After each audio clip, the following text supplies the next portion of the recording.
What is up, everybody? It is Gaggle of Geeks, and I am so very happy to have all of you guys with me today. The first time that we're doing this live, and hopefully it looks as good as what I'm seeing on my screen. Last time it was a little glitchy, and I think it's because I had a crappy computer. So now that that's switched up, let's see how this goes. So Gaggle of Geeks, what exactly in the hell is this thing? I've been battling with this for a while because I've always loved the name. It's kind of stuck with me for a few months, but I've not really known what to do with it. Whether it be news stories, because I have done some videos of like just regular coverage of stuff, whether it be like when Joker was first announced or Spider-Man trailer reviews, things like that, but never anything where it's like a regular every week type of show where we talk about things where I uncomfortably swallow into a microphone because it's daunting being live, but it's also really interesting. I'm not going to be monitoring the chat or anything like that for now because honestly, that's too much for my brain to handle, and I can't really do more than one thing at a time at this point. But we can go into what we're discussing today because I'm really excited to talk about our first story. It's going to be a love or hate for some of you, depending on how you feel about Game of Thrones, specifically Season 8 and the writers. So this was coming from Deadline. The creators, the creators of the TV show and the writers of the TV show, David Benioff and Weiss, and D.B. Weiss, they have had a lot of, setbacks in the past few bits, except for maybe, a 9-figure deal with Netflix that just got secured by them. That plays a lot into what this report is saying, because apparently their Star Wars trilogy that they had planned out is no more. Lucasfilm and Kathleen Kennedy have parted ways with Benioff and Weiss, and they're continuing on with Netflix with their plan of whatever they're planning on doing with them. But 9 figures. I don't think they're missing much money when it comes to this, but let's get into the article. This is again coming from Deadline. Benioff and Weiss were supposed to usher in a post-Skywalker era of the Star Wars brand with a 2022 new story that would take over a new frontier in the era-defining cinema brand created by George Lucas. Now, a lot of people, because of what they are known for, figured that they were going to be going back before the prequels into the Old Republic era of Star Wars, which to me, I honestly thought was a pretty good idea. I mean, you can't go wrong with going into material that really hasn't been tread on before. I feel like some of the missteps Star Wars has had is in trying to bring back nostalgia, but do it in a way that kind of works around manufacturing toys or things of that nature. But in any case, that was what a lot of people were thinking was going to happen with these two. We love Star Wars, the pair said in a statement to Deadline. When George Lucas built it, he built us too. Getting to talk about Star Wars with him, and the Star Wars team was a thrill of a lifetime to work with, and will always be indebted to the saga that changed everything. The 2022 release date made Benioff and Weiss start up the next inline Star Wars installments following the December's Rise of Skywalker, the final chapter of the Skywalker family. And what we're getting from this essentially is that they decided to go separate ways because they had a lot on their plate with the Netflix deal, is what's being, I guess, spun with this. But I think it can be more than one thing. And I'll get into that. But the number one thing that I think isn't really noted in this is the report that came out before that Kevin Feige had been signed on to do a Star Wars film. Now, with Feige getting creative control over a film, maybe it was just that film. Maybe he might have more creative control over the entire Star Wars fold as a whole. And when it comes to Benioff and Weiss and how Season 8 of Game of Thrones panned out, I don't think they expected it to go that way.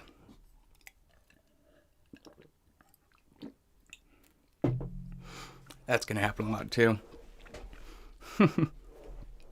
But what most fans thought about after Season 8, a lot of the mainstream audience that saw it thought it was harmless, if not really the best way to end the show. People that have been on the subreddit for Free Folk, I mean, Game of Thrones fans were pretty enraged with a lot of the narratives, a lot of the plot points that were just dropped off and not really explored in season 8. For me personally, I don't really think I had enough of a of a stance from watching all of the previous Game of Thrones. I had watched all of the seasons, however, for me it wasn't the best series that had ever come out. For me, that was Breaking Bad during that time, and so I did watch a lot of Game of Thrones.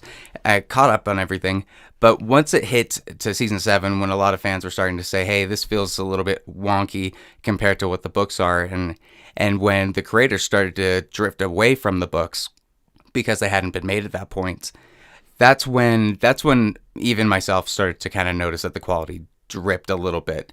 My only huge complaint when it comes to season 8 was the episode where they were fighting the White Walkers. I think it was ridiculously darkly lit, and I mean, if you can afford a $2,000 TV that can make it look beautiful and the dark colors can glow and shine, that's one thing. But for most people on their TVs, that was almost impossible to watch. I had to turn the brightness all the way up. I had to turn the contrast up. I had to try to see it with as much darkness around me as possible. And even then, I don't think I got any enjoyment out of that fight scene, which I think should have been the biggest part of this final season, if not the last few episodes. But that's another time to get into that. I really don't have an opinion either way on how it ended. I do like to jump into the rebel rousing when people bring in plot holes and stuff. Usually I don't even remember the plot holes, and I'm like, yeah, what about that?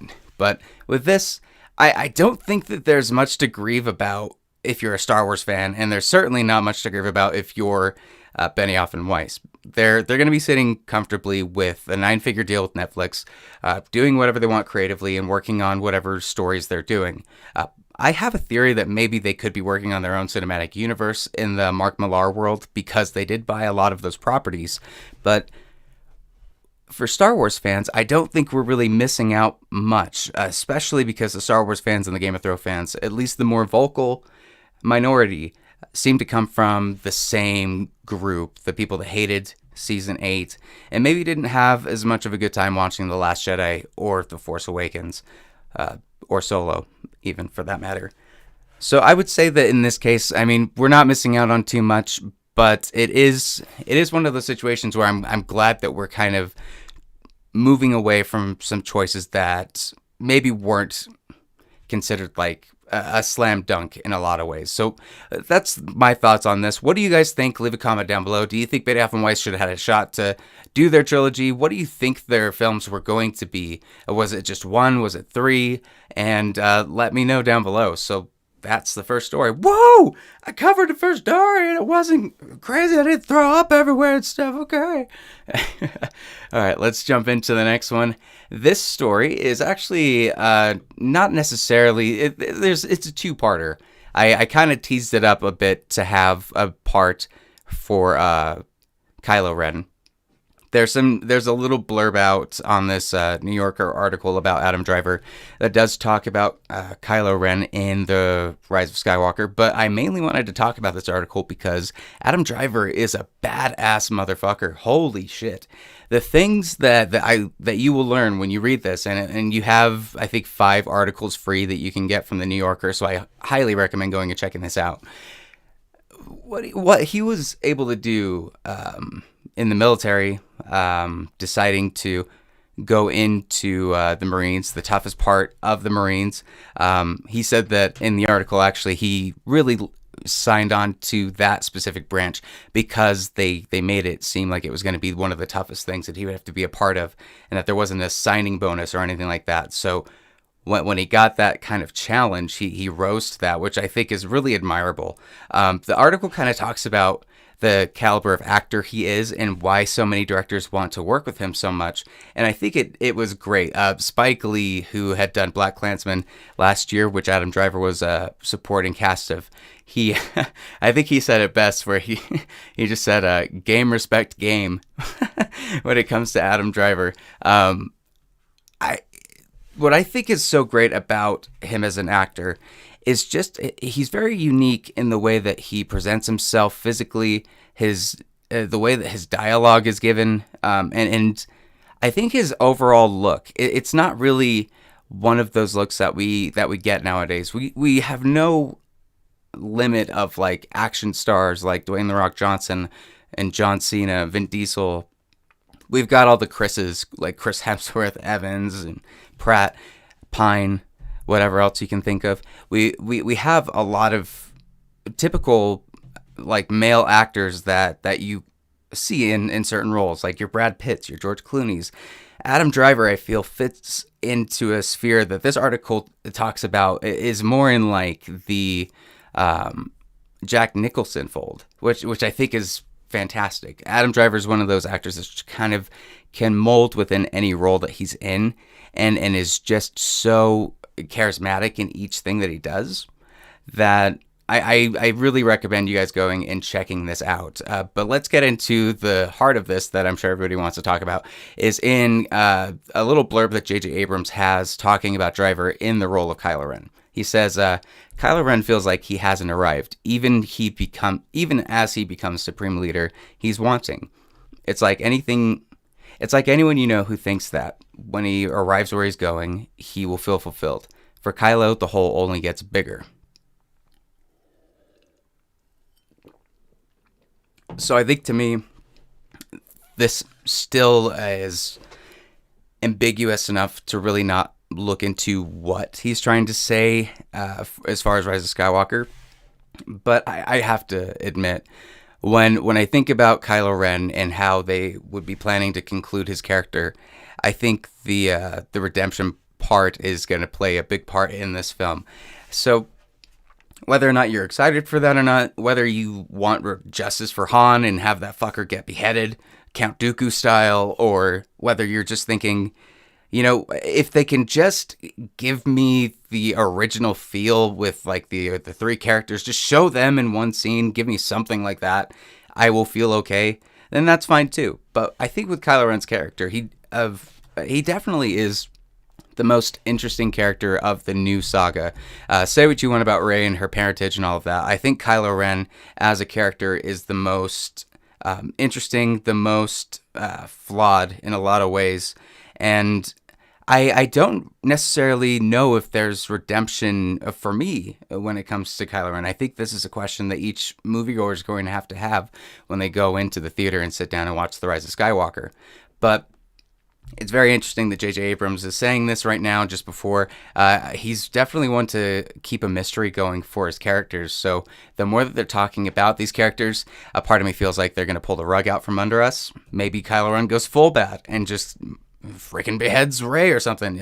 Anything could happen in this case. But what do you guys think down below? I haven't really talked a lot about The Rise of Skywalker, so I guess we can talk more about it. I mean, for me, I liked The Last Jedi. I liked The Force Awakens. I know the complaints that if they've been on message boards everywhere, they've been on Reddit everywhere, and for a lot of them I agree. For a lot of them I can understand where they're coming from, and I just choose that I enjoy those parts of The Last Jedi and Rise of, and Force Awakens. What I'm mainly concerned about with The Rise of Skywalker is they're not only planning on concluding this sequel trilogy, but they're planning on concluding the entire Skywalker saga. And they've really not done enough to set up the sequel characters to give a full payoff of everything. So my question is, how are they going to do that? I can understand a lot of wrap-up happening between, like, Rey and Kylo and Leia, possibly. But when it comes to let's wrap up the prequels, bringing in Emperor Palpatine again, how does that fit into this without it feeling forced? How do they introduce characters that we've seen and not have it feel like it's ham-fisted because we've not seen them in this sequel trilogy? There's a lot of great things that I'm excited to see with this. I think evil C-3PO with the red eyes looks pretty awesome. I'm excited to see Chewbacca, I guess, you know. How does that guy have such great hair? We've been watching the original movies gearing up for Rise of Skywalker, and honestly, like, between what he looked like in A New Hope versus Rise of Skywalker trailer, this guy has got one of the best hair care routines out there. So I think that's That should be one of those GQ spreads of just Chewbacca going over what his hair care routine is. I've talked about that too much already. So what do you guys think about the story? Leave a comment down below. Let's jump into the last story of the day, and then we do have a viewer question. I didn't really get their info down here, but I do know what the question is, and we'll talk about that. But going into the final story of the day, Booksmart. Have you guys heard of it? This is one of those films that came out this year, coming-of-age film, directed by Olivia Wilde. It has a lot of similarities to Superbad, if you like those types of kind of raunchy coming-of-age films. When this is told through the female perspective, in a sense, this is Superbad for girls. And it doesn't mean that if you're a guy, you can't relate to it or something like that. It's definitely something that I thought was hilarious. And between that and Good Boys this year, it really fights for my top 5 of the best comedies of the year. This particularly, I think, is in my top 3, but I would recommend going and checking it out. Why is it in the news today, and why won't airlines screen parts of it? So, Olivia Wilde responds to an airline censorship of the lesbian sex scene in Booksmart. Now, if you haven't seen Booksmart, kind of spoilers ahead. There's not too much in this film to spoil. Comedies, they don't like as long as I'm not giving you punchlines for jokes. I'm just going to give you a little bit of the plot. So there's a spoiler warning. You've been warned. Booksmart is centering around 2 girls. One is kind of an overachiever that is wanting to kind of let loose on the last week before they graduate. The other is more of the Michael Cera type. It's revealed in the subplot that she's a lesbian, and that kind of culminates to this scene at a party that is a lesbian scene. It's not at all one where I think it should be censored, especially when you look at the content in it. I don't believe that there's graphic nudity. I don't believe there's graphic language. It's not going in any X-rated territory. In fact, I think it's one of the culminating moments of the film, because this character is so confined in who she is, but willing to open up to the person that she can connect with, and this person finally shows up. And the punchline in a couple jokes that are set up to that is amazing, but I could not understand for the life of me, if I were to watch Booksmart and that part was omitted or edited out, I wouldn't understand what just happened. And I feel like it takes away a lot. But let's talk about what Olivia Wilde said specifically. This is coming from Variety. I don't understand it. Wilde told Variety's Mark Malkin on the red carpet at the Academy Governors Awards on Sunday night. There's censorship airline to airline of films, which there must be some kind of governing board to determine. We rate it a certain way. If it's not X-rated, surely it's acceptable to be on an airplane. She continued, there's insane violence of bodies being smashed in half, and yet a love scene between 2 women is censorship from the film. It's such an integral part of this character's journey. I don't understand it. My heart just broke. I'm trying to get to the bottom of it. I want people to experience the entire film. Wilde did not name an airline censoring Booksmart during the red carpet. However, social media reports called it Delta, in particular, for editing down the queer storyline. So she brings up a really great point, and this is a point that I think was brought up a lot during the Joker, particularly when critics and news reports were coming out about the violence and how it's affecting kids. No, it's not ultra violent. It's not hyper violent. It's very realistic violence in the Joker, and this is very realistic love in this story. It's not something where they're like, we're going to try to go X-rated and make it as dirty and filthy as possible. No, not at all. This is actually, it's very cute. It's a very cute and organic romantic scene that really has nothing to do with it.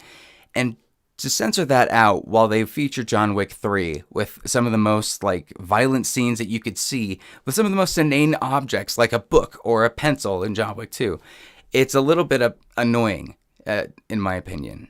I think when you're watching Booksmart and it's rated R and you have that in your mind already, that it's rated R, regardless if there's somebody sitting next to you. If there's a kid sitting next to you, that kid shouldn't be looking at your screen. They've got their own screen. They can be watching Yo Gabba Gabba or whatever the fuck they watch. But the integrity of a filmmaker's product and and just choosing what to cut or omit based on a policy that's not really given out or not really approved on by the people for the people is a crime for me personally. I think it's ridiculous that we have so many of these things. Utah is famous for having the clean flicks. If you've not heard of that, there was a store that would edit out their R-rated content and PG-13 content to make it approved for the LDS community. That owner turned out to be a disgusting sex offender and had tons of child pornography. And it seems like most of the people that are trying to really enforce and censor things that are deemed ugly and corrupting our youth always have these dark ulterior motives. And I feel like in this case, whether Delta decides they wanted to do this to try to like get rid of any controversy immediately, or whether somebody that had looked at it or was the CEO of said company had their own personal opinion on the film and decided to edit that part out, and might have done for other films featuring LGBT content. We don't know for sure. And that's just conjecture, and we can't really say anything else on that. But what I can say is, if you have a movie that you want to screen on your flight and you don't like the content in it, then just don't screen it. I think Olivia Wilde would much rather have a film not be able to be screened on an airline and have a cut up piece of her film that she did not approve of and that she didn't want featured. So that's my take on that. What do you guys think? I'm not really on planes ever, so I don't have this isn't impacting me a ton. So if you guys are on planes a lot, do you see this happen with some of the films? Am I completely wrong? Do they censor a ton of John Wick and it's pretty fair all around when it comes to different genres in film? Let me know. Leave a comment down below, and let's jump into our fan question, which comes from someone that I don't have their name. So we're just gonna go with the question. The question is, what is a film that is uncomfortable to watch, but one of the best films that you could think of? Only good answers is what they noted. So thank you for the person that posted that up. I would say for me, I mean, of course, there are the films that are very important to watch, but are very uncomfortable, like Schindler's List, 12 Years a Slave, Requiem for a Dream. Those are the kind of films where it's like, okay, I can maybe watch once, and then from that point, maybe if I have to do a recap a few years down the road, but certainly not one that I'm going to pop in every weekend if I'm cooking something or just hanging out, or, I would honestly say that a lot of the films that have that, I don't really have in my library. One specifically that I can think of for now would be Moonlight. It's one of the most beautiful stories that I've seen, but seeing how harsh and traumatizing it is for the kid to be able to go through what he goes through in that story was really tough to watch. Denis Villeneuve's Prisoners is also one of the toughest films to sit and watch, but it is such a good movie, and Denis Villeneuve does some of the best movies ever. But those are a couple for me. What do you guys think? Leave a comment down below. And I think that is just going to about do it for this one. We've been going for 24 minutes. Yes, I've been able to keep this going. This is going to be the highlight of my day, that this all was able to work, that there wasn't any down quality and stuff, hopefully. If you guys have any suggestions on how you want this to go further, we're going to keep this going as best we can. We'll keep these stories. If you have stories that you would like covered, please send them over to me either on my Facebook page, Twitter, Instagram, and like this video and subscribe, and that will about do it. Well, that was the stories for today. Thank you so much, and I will see you guys in the future.